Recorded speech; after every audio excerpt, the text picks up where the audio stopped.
If you're a first-time home buyer in Canada, there is some big news that you need to hear about right now. The Canadian government is making some significant changes to the mortgage rules that could dramatically impact your buying power.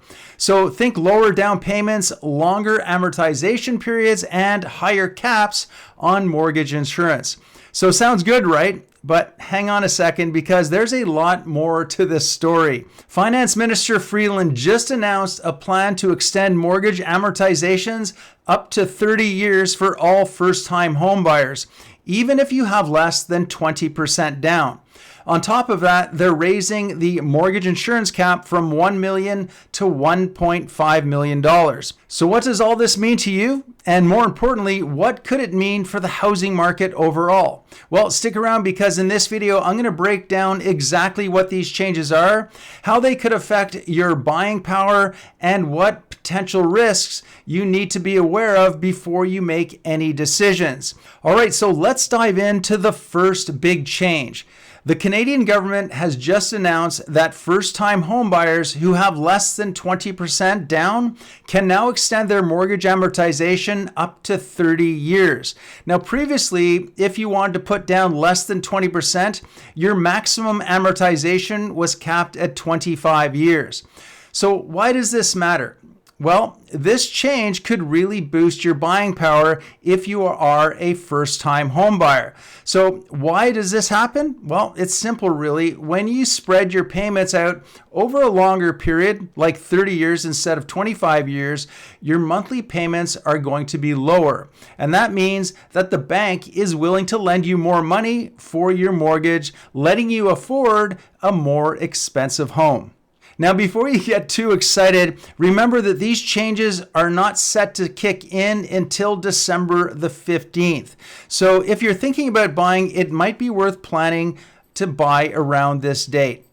By the way, guys, if you're new to this channel, my name is Glen Hopkins, and I create videos all about Canadian real estate and my local market of Surrey and White Rock, BC. So if that is something you're interested in, be sure to hit that subscribe button, and that way you're not going to miss out on any of my upcoming videos. Also, if you would like my help with either buying or selling home, there is a link in the description box below where you can schedule a call with me. Okay, so the second change that has been announced is equally significant. The government is now increasing the cap on mortgage insurance from $1 million to $1.5 million. So what does this mean to you? Well, simply put, if you're a first-time home buyer looking at properties between $1 million and $1.5 million, you can now qualify for mortgage insurance with less than a 20% down payment. But here's where it gets really interesting. Under the new rules, you will soon be able to put down less than 20% on homes up to $1.5 million, which could mean a much smaller upfront cost for those looking for higher priced properties.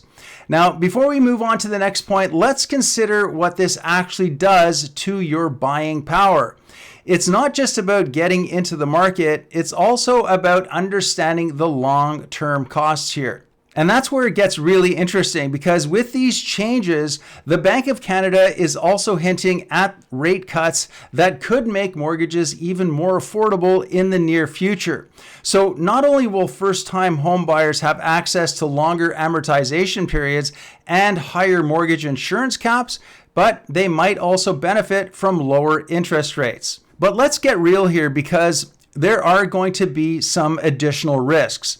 With lower payments and extended amortization, it's going to mean you could pay more interest over the life of your mortgage.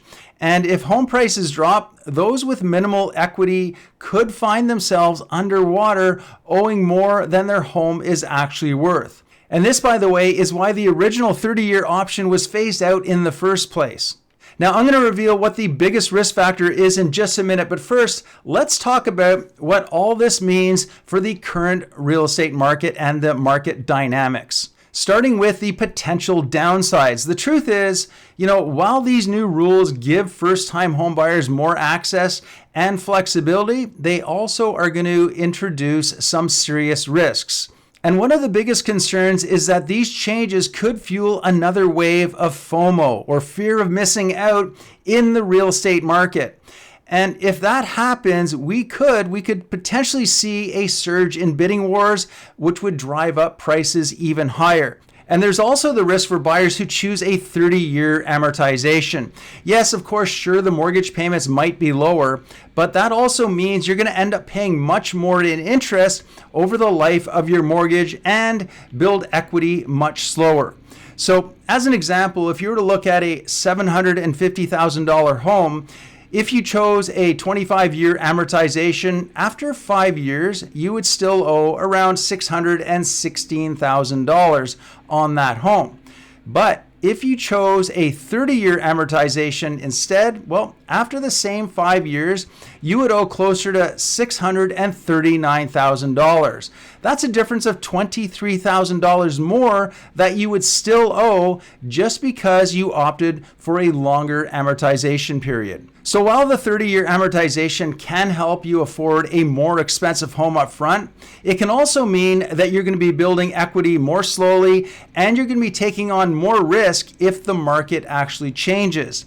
Also, if home prices take a hit, those who took a longer amortization route could find themselves in a negative equity situation, which is exactly why these longer terms were phased out in the past.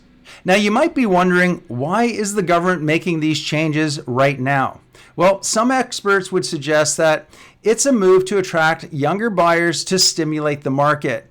But there could be more to it than just that. With an upcoming mortgage renewal crisis and warnings of a recession, these measures could be a preemptive strike to help keep the market more stable and to avoid a downturn. And let's face it, there's a bit of political maneuvering going on here as well. By making it easier for first-time homebuyers, the Trudeau government is, well, more than likely trying to score some points with the younger Canadians out there who have become increasingly frustrated with housing affordability.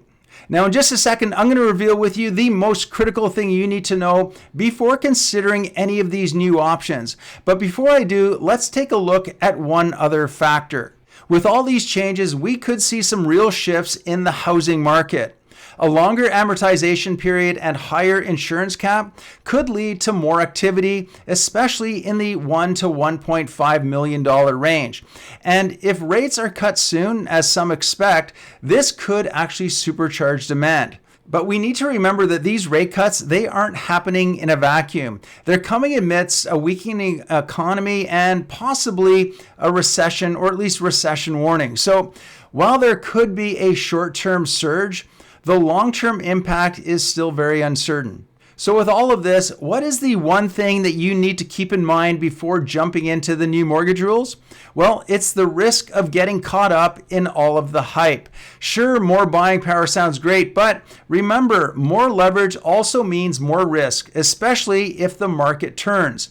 Now, if you're wondering how to navigate all of these new changes, don't worry, I've got you covered, because in my next video, I'm going to break down the most important strategies you need to know to make sure that you understand these rules and you can utilize them without getting burned. So you're definitely not going to want to miss out on that. So make sure you're subscribed. Thanks for watching, guys, and I will see you on the next video.